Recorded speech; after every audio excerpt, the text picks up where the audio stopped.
بسم الله الرحمن الرحيم فإذا ركبوا في الفلك دعوا الله مخلصين له الدين فلما نجاهم إلى البر إذا هم يشركون. معزز حاضرین، ہر قسم کی حمد و ثنا، بڑائی و کبریائی اللہ وحدہ لا شریک کے لیے لائق و زیبا ہے. بعدہ بے شمار درود و سلام نازل ہو تمام انبیاء کرام پر، خصوصاً ہمارے آخری نبی جناب محمد الرسول اللہ صلی اللہ علیہ وآلہ وسلم پر. محترم بزرگوں اور دوستوں، نوجوان ساتھیوں، پیارے بچوں، پردہ نشیں پیاری مائیں اور بہنیں، ہر چیز کا ایک مقصد اور اس کی ایک انتہا ہوتی ہے. بہت غور سے سنیں آپ لوگ، ہزاروں صفحات پڑھنے کے بعد بھی شاید اس طریقے کی باتیں آپ کو ملیں. ہر کام کا ایک مقصد اور اس کی ایک انتہا ہوتی ہے، جس انتہا کے اوپر پہنچ کر کے وہ کام مکمل اور ختم ہو جاتا ہے، پورا ہو جاتا ہے. سوال یہ ہے کہ ایمان جس کے بغیر کوئی نیکی، کوئی عبادت معتبر نہیں ہے، ایمان کے بغیر کوئی نیکی معتبر نہیں. کوئی نان مسلم اگر نماز پڑھے، کوئی کافر اگر روزہ رکھے، اس کی نماز، اس کا روزہ اللہ کے ہاں معتبر نہیں ہے، قابل قبول نہیں ہے. تو ایمان جس کے بغیر کوئی نیکی معتبر نہیں ہے، اس ایمان کا مقصد اور اس کی انتہا کیا ہے؟ آپ نے ہزاروں اور سینکڑوں تقریریں، خطبات ایمان کے ٹاپک پر سنی ہوں گی. جواب دیجئے، ایمان کا مقصد اور اس کی انتہا کیا ہے؟ اس کی انتہا یہ ہے محبت الہی. اللہ نے فرمایا والذین آمنوا اشد حبا للہ، یہ جو مومنین ہیں، یہ جو اہل ایمان ہیں، یہ سب سے زیادہ اللہ سے محبت کرتے ہیں. اللہ کی محبت میں بہت سخت ہے. یہ اس اصول کو نگاہوں کے سامنے رکھ کر کے ہم اپنے ضمیر سے پوچھیں، اپنے ایمان سے پوچھیں کہ ہمیں سب سے زیادہ کس سے محبت ہے؟ کیا سب سے زیادہ اللہ سے محبت ہے، یا دنیا سے محبت ہے، بیوی بچوں سے محبت ہے، اور دنیا کی دولت اور چمک دمک سے محبت ہے؟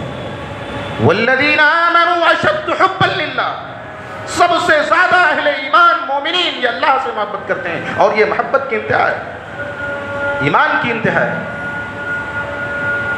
سوال یہ ہے کہ ایمان یہ گھٹتا بڑھتا رہتا ہے. اہل سنت والجماعت کا عقیدہ ہے الایمان یزید وینقص، یزید بالطاعہ وینقص بالمعاصی. ایمان یہ گھٹتا بڑھتا رہتا ہے. کس سے گھٹتا ہے؟ ینقص بالمعاصی، معصیت سے، نافرمانی سے، اللہ اور اس کے رسول کی نافرمانی کرنے سے ایمان گھٹ جاتا ہے. غیبت، چغلی اور جتنے بھی گناہ کے کام ہیں، ان تمام کاموں سے ایمان گھٹ جاتا ہے. وَيَزِيدُ بِالطَّاعَةِ، اور اطاعت سے، نیکیوں سے، نماز سے، روزے سے، حج سے، زکوٰۃ سے، جتنی بھی نیکیاں ہیں ان تمام نیکیوں سے ایمان بڑھ جاتا ہے. سوال یہ ہے کہ محبت الہی بھی ایک کام ہے، اس محبت الہی کی انتہا کیا ہے؟ بات سمجھیں، آپ اس کو سمجھنے کی کوشش کریں، اور نہیں سمجھ میں آئے تو پھر ہم سے پوچھیں اس محبت الہی کی انتہا کیا ہے؟ اس کی انتہا اخلاص کے اوپر ہوتی ہے، نیت کے اوپر ہوتی ہے. اور یہی وجہ ہے کہ اگر عقیدے توحید کے اندر یہ اخلاص نہ ہو تو وہ نفاق بن جاتا ہے. عقیدے کے اندر اگر یہ گوہر نایاب نہ پایا جائے تو نفاق بن جاتا ہے، اور اگر عمل کے اندر یہ اخلاص نہ پایا جائے تو ریا بن جاتا ہے. ریا، دکھاوا، اور یہ دونوں، یہ نفاق اور ریا اتنی خطرناک چیز ہے کہ بغیر ٹکٹ کے آدمی کو جہنم کے اندر پہنچا دیتا ہے.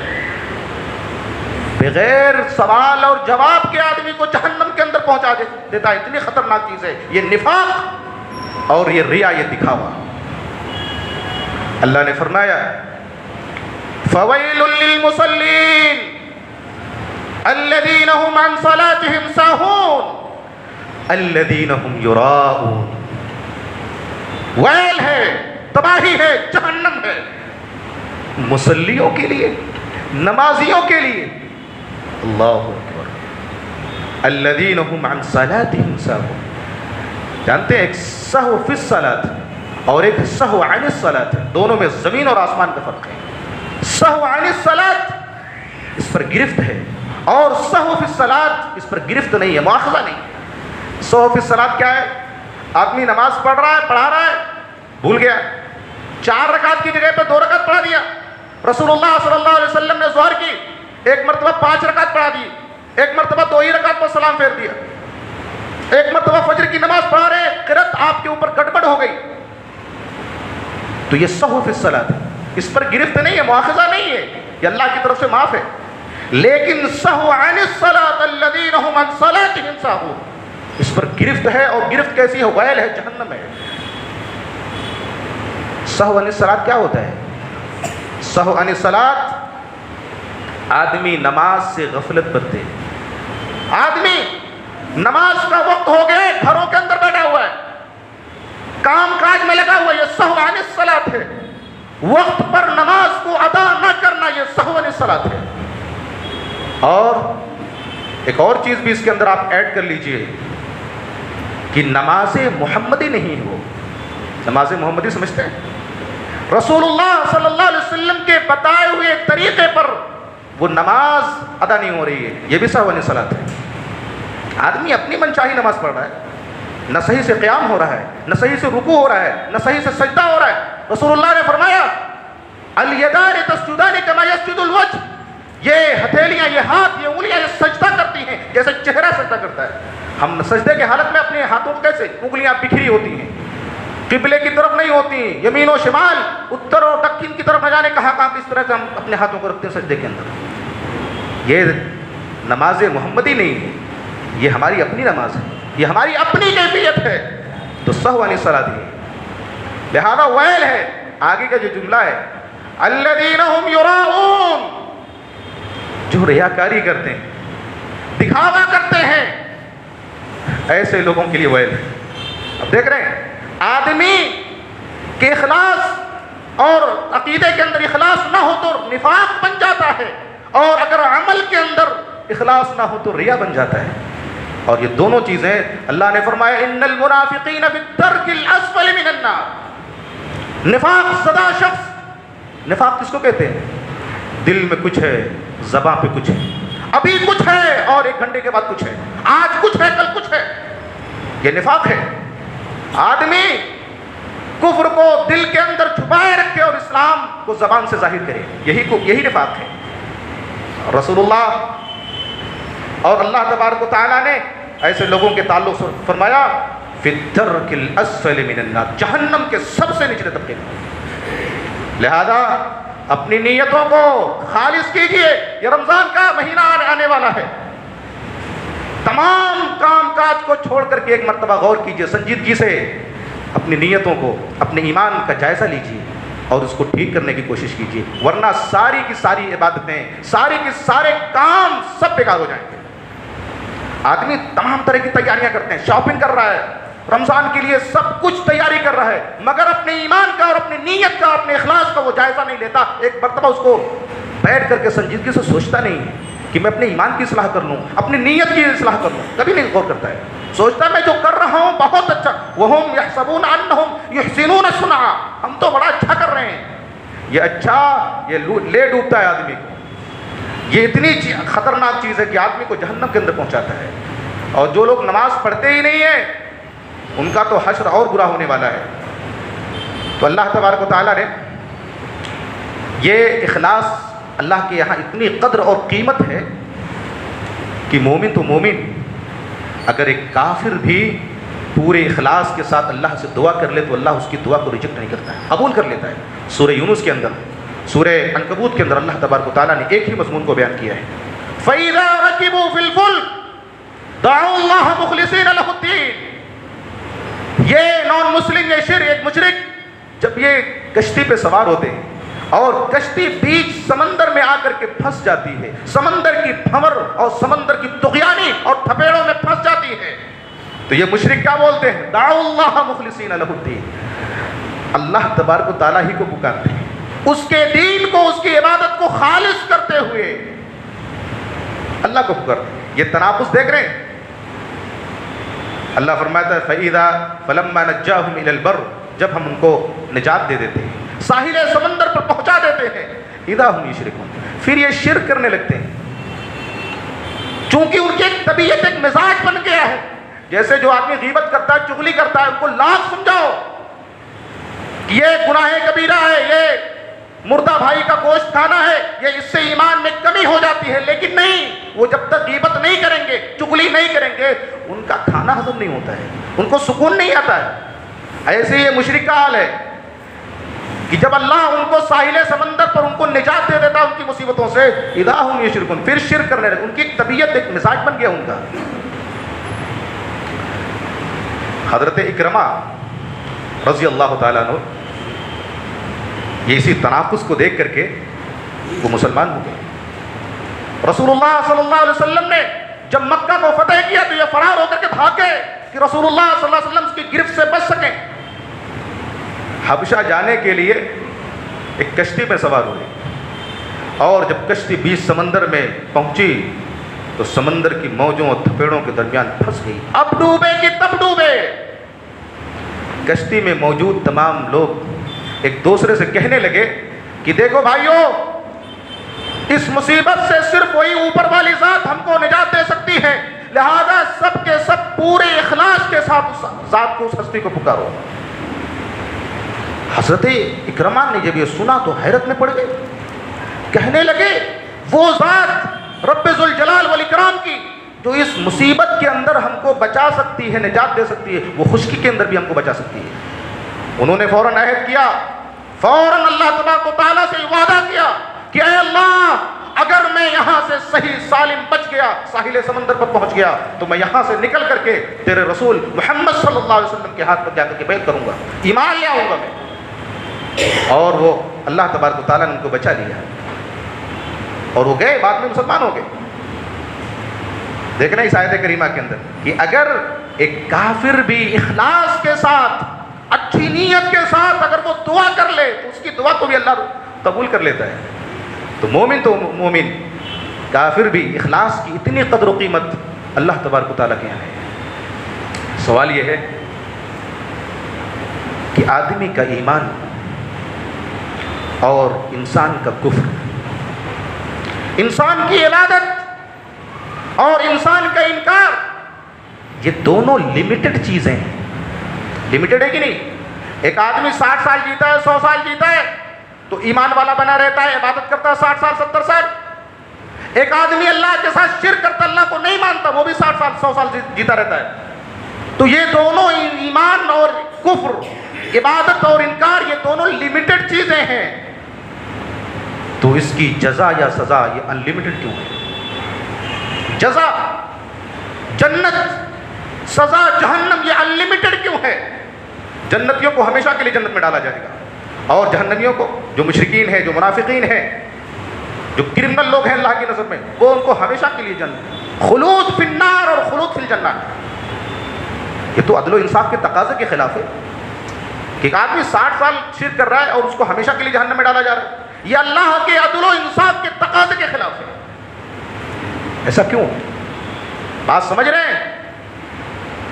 ایک آدمی 60 سال ایمان والا رہتا ہے, عبادت کرتا ہے, نیکیاں کرتا ہے, لیکن اللہ تبارک و تعالیٰ اس کے بدلے میں اس کو ہمیشہ کی جنت دیتا ہے. اور ایک آدمی 60 سال 80 سال 100 سال کفر کرتا ہے, اللہ کو نہیں مانتا, اس 60 سال کے بدلے اس کو ہمیشہ کی جہنم, یہ انصافی نہیں ہے, یہ ظلم نہیں ہے. جواب اس کا یہ ہے کہ جب ایک مومن ایمان والا ایک انسان جب اللہ اور اس کے رسول پر ایمان لاتا ہے, اللہ اس کے رسول کا کلمہ پڑھتا ہے, تو کلمہ پڑھتے وقت وہ یہ بولتا ہے, اس کی یہ نیت ہوتی ہے کہ اے اللہ میں ہمیشہ تیرے اور تیرے رسول کی اطاعت کروں گا, ہمیشہ تیرے اور تیرے رسول پر ایمان لاؤں گا. یہ ہمیشگی والی جو نیت ہوتی ہے, اسی ہمیشگی کی نیت پر اس کو ہمیشہ کی جنت ملتی ہے. یہ جواب اس کا ہے. اور ایک کافر جب انکار کرتا ہے, کفر کرتا ہے, کہتا ہے میں کبھی اللہ اس کے رسول کو نہیں مانوں گا, میں ہمیشہ اس کا انکار کرتا رہوں گا, یہ ہمیشگی کی جو نیت ہے, اسی ہمیشگی کی نیت پر اس کو ہمیشہ کی جہنم ملتی ہے. اتنی اہم چیز ہے نیت. اور آج ہم نیتوں کا کچھ مطلب ہی نہیں سمجھ رہے, کچھ بھی عبادت کرنے بغیر نیت کے, ایک رسم کے, ایک روٹین کے.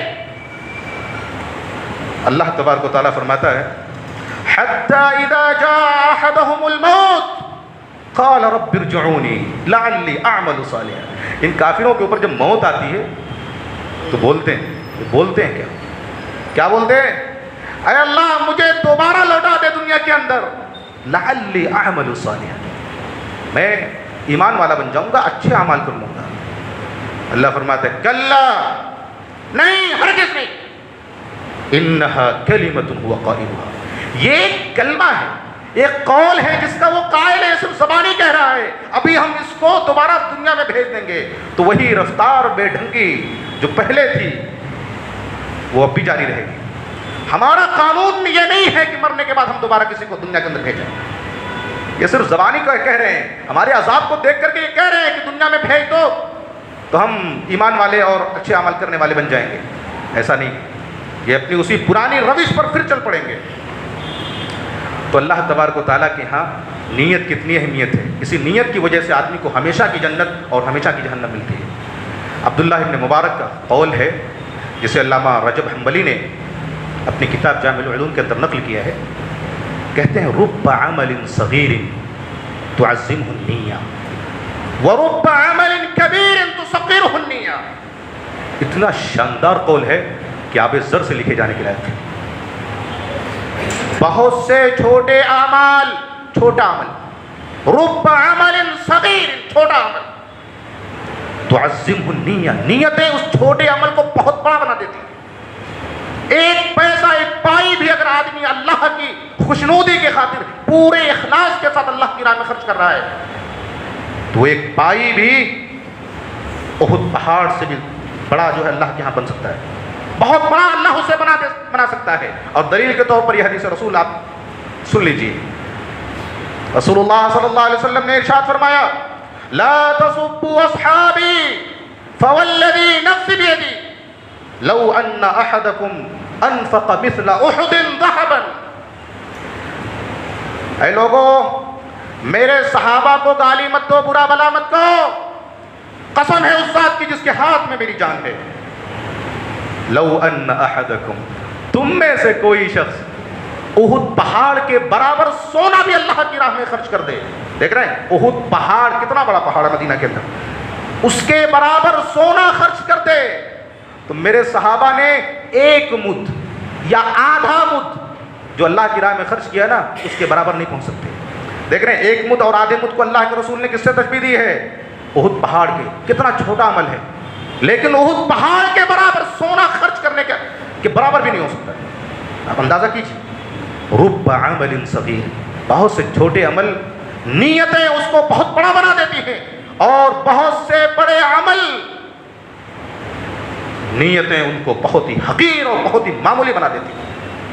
اس لیے نیتوں کی اصلاح ضروری ہے. عبادتیں کرنے سے پہلے, نماز پڑھنے سے پہلے, روزہ رکھنے سے پہلے, صدقہ و خیرات کرنے سے پہلے نیتوں کی اصلاح ضروری ہے.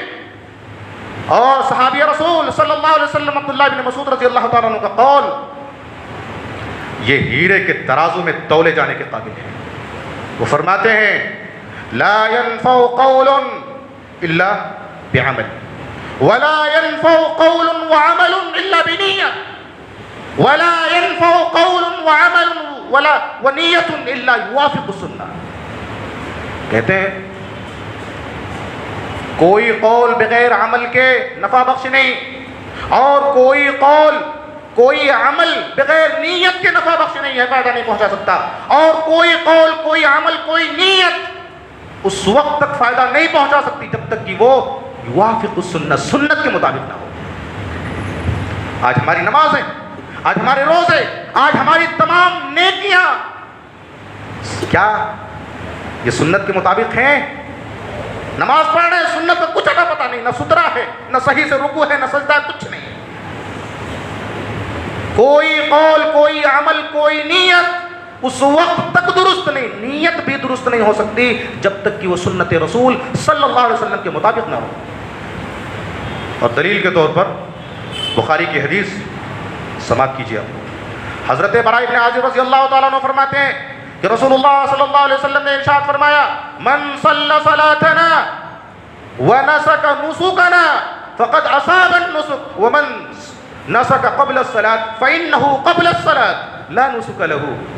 قال بردة بن نيار خال البراء یا رسول اللہ صلی اللہ علیہ وسلم فإني نسکت شاتی قبل الصلاة وعرفت ان اليوم يوم أكل وشرب وأحببت إلي أن تكون شاتي أول ما يذبح في بيتي فذبحت شاتي وتغديت قبل أن آتي الصلاة. قال شاتك شاة لحم. قال يا رسول الله فإن عندنا عناقا لنا جزعا هي أحب إلي من شاتين أفتجزي عني؟ قال نعم ولن تجزي عن احد بعدک. رواہ البخاری. امام بخاری رحمہ اللہ اس پوری ایک صفحے کی حدیث کو بخاری شریف کے اندر ذکر کیے ہیں. میں نے حدیث آپ کو ریفر کر دی ہے.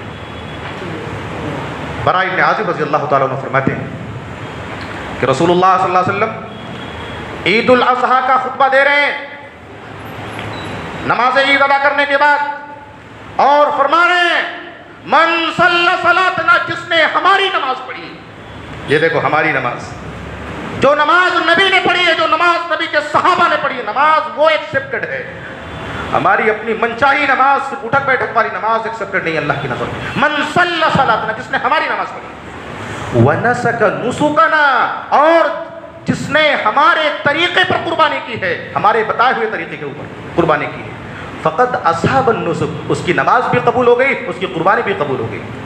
ومن نسک قبل الصلاۃ، اور جس نے نماز سے پہلے قربانی کر لی ہے، اس کی قربانی قبول نہیں ہوئی، وہ تو گوشت کی بکری ہے.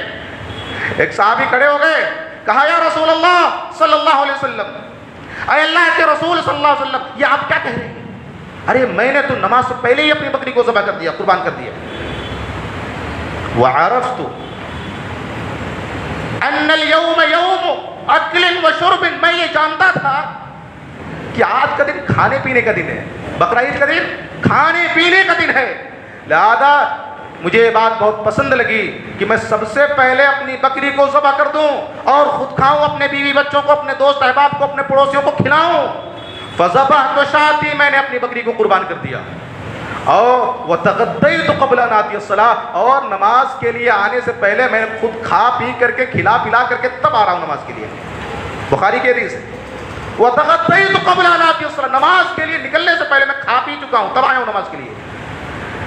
رسول اللہ صلی اللہ علیہ وسلم نے فرمایا شاتک شات اللحم، یہ گوشت کی بکری ہے، یہ قربانی نہیں ہے، گوشت کی بکری، بکری کا گوشت ہے، یہ تمہاری قربانی اللہ کو قبول نہیں ہوئی ہے. انہوں نے کہا اللہ کے رسول صلی اللہ علیہ وسلم، میرے پاس 1 سال کی بڑی تندرست موٹی تگڑی ایک بکری ہے، لیکن دانتی نہیں ہے، جو میرے نزدیک 2 بکریوں سے زیادہ محبوب ہے. افتجزی عنی، کیا وہ میری طرف سے کفایت کر جائے گی؟ رسول اللہ صلی اللہ علیہ وسلم نے فرمایا قال نعم، ہاں، لیکن سنو ولن تجزی عن احد بعدک، قیامت تک کے لیے تمہارے بعد کسی اور کے لیے اجازت، یہ رخصت نہیں ہے. اللہ نے تمہیں آج یہ رخصت دے دی. اس پوری حدیث سے جو بتانا چاہ رہا ہوں میں کہ صحابی رسول صلی اللہ علیہ وسلم ان کی نیت صحیح ہے، نیت کے مطابق ایک بکری لے کر کے آ رہے ہیں، عمل ذبح کا عمل بھی انہوں نے کیا ہے، عمل بھی ہے اور قول بھی ہے، دعا بھی پڑھ رہے ہیں بسم اللہ اللہ اکبر اللہم تقبل منی، قول بھی ہے، عمل بھی ہے، نیت بھی ہے، تینوں چیزیں پائی جا رہی ہیں، مگر یوافق السنہ، سنت کے مطابق نہیں ہے۔ معاملہ کیا تھا؟ بس آگے پیچھے کا معاملہ ہو گیا تھا۔ نماز کے بعد قربانی کرنی تھی اور انہوں نے نماز سے پہلے قربانی کر لی، نیت بھی ہے، عمل بھی ہے، قول بھی ہے، لیکن اللہ کی بارگاہ میں ریجیکٹڈ ہے۔ یہ اہمیت ہے نیت کی، یوافق السنہ، سنت کی اہمیت ہے۔ آج لوگ پوچھتے مولوی صاحب نماز کے بعد ہاتھ اٹھا کر کے دعا، حدیث رسول کو سامنے رکھو، آگے پیچھے کے وجہ سے وہ قربانی، وہ عمل، وہ قول، وہ نیت سب ریجیکٹڈ ہو گئی۔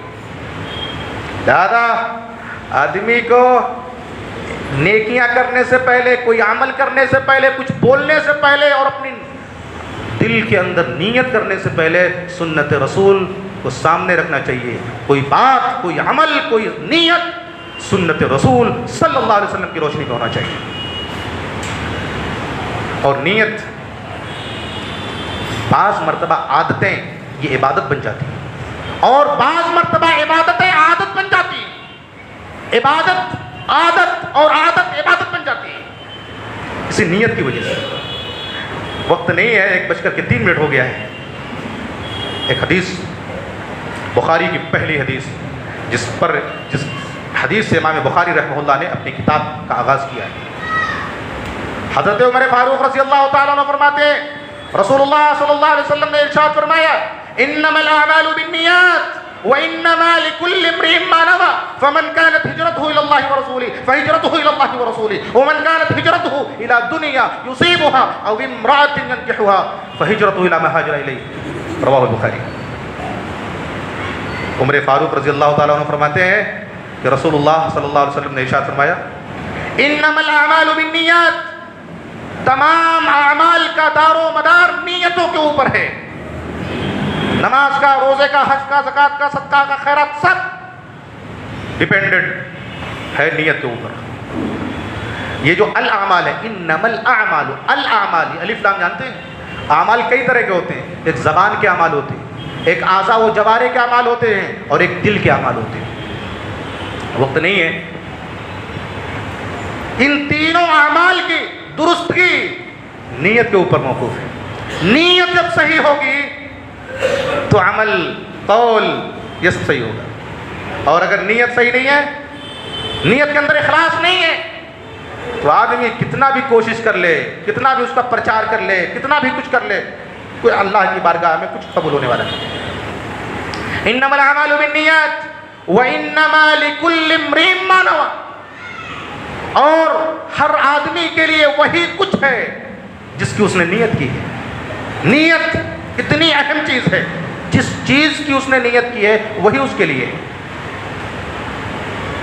فمن كانت ہجرته، اور نیت زبان سے ادا کرنا، نیت کے الفاظ کرنا، یہ بدعت۔ نیت کا محل قلب ہے، دل ہے، لہذا دل سے ارادہ کرنے کا نام نیت ہے۔ بعض لوگ یہ سوال کرتے ہیں، مولوی صاحب ٹھیک ہے نیت زبان سے نہیں کی جا سکتی، لیکن جو لوگ عمرہ کرنے جاتے ہیں، جو لوگ حج کرنے جاتے ہیں، وہاں دیکھو زبان سے نیت کر رہے ہیں، لبیک اللہم حجتن، لبیک حجتن و عمرتن، یا اس طرح بولتے ہیں، اے اللہ میں تیری بارگاہ میں حاضر ہوں، لبیک لبیک لا شریک لک، یہ نیت دیکھو زبان سے کر رہے ہیں، کر رہے ہیں کہ نہیں کر رہے؟ وہ در حقیقت نیت نہیں ہے، وہ زبان سے نیت ادا نہیں ہو رہی ہے۔ یہ تلبیہ جو پکار رہے ہیں، لبیک حجتن، لبیک عمرتن، یہ در حقیقت اس کی حیثیت بالکل ایسے ہی ہے جیسے نماز کے اندر تکبیر تحریمہ کی حیثیت ہوتی ہے۔ تکبیر تحریمہ جانتے ہیں؟ تکبیر تحریمہ کرتے ہوئے آدمی نماز کے اندر داخل ہوتا ہے، اللہ اکبر۔ اب یہ تکبیر تحریمہ، اس تکبیر تحریمہ کے ذریعے سے نماز کے اندر نمازی داخل ہوتا ہے، بغیر تکبیر تحریمہ کے نماز کے اندر داخل ہو ہی نہیں سکتا کوئی۔ یہی حیثیت لبیک حجتن و عمرتن، یہی حیثیت ہے۔ حج کے اندر داخل ہونے کی، عمرے کے اندر داخل ہونے کی. لہذا یہ نیت نہیں ہے. کوئی آدمی اس شبہ میں، اس شک میں نہ مبتلا رہے. تو نیت کتنی اہمیت ہے. فمن كانت ہجرتہ الی اللہ ورسولہ، جس شخص نے اللہ اور اس کے رسول کی طرف ہجرت کی نیت کے اعتبار سے، جس کی ہجرت اللہ اور اس کے رسول کی طرف بے اعتبار نیت ہوگی، اس کا انجام بھی ہجرت کا اللہ اور اس کے رسول کی طرف ہوگا. اس کی ہجرت بے اعتبار انجام اللہ اور اس کے رسول ہی کی طرف ہوگی. دیکھو، اللہ اور اس کے رسول کو دوبارہ ریپیٹ کیا، 2 مرتبہ ریپیٹ کیا گیا ہے. جانتے ہیں کوئی بڑا کام، ہجرت یہ بہت بڑا کام ہے، اور یہ بڑا کام اس لائق ہے کہ اللہ اور اس کے رسول کے لیے کیا جائے. آدمی بم بنائے، بارود توپ بنائے اور اس سے توپ سے مکھی مارے تو کہ اس توپ کی توہین ہے، اس بم کی توہین ہے. بم بنایا مکھی مارنے کے لیے. ہجرت اتنا بڑا عمل ہے، آدمی دنیا کے لیے ہجرت کرے، مال دولت کے لیے ہجرت کرے، یہ بہت بڑی بیوقوفی ہے.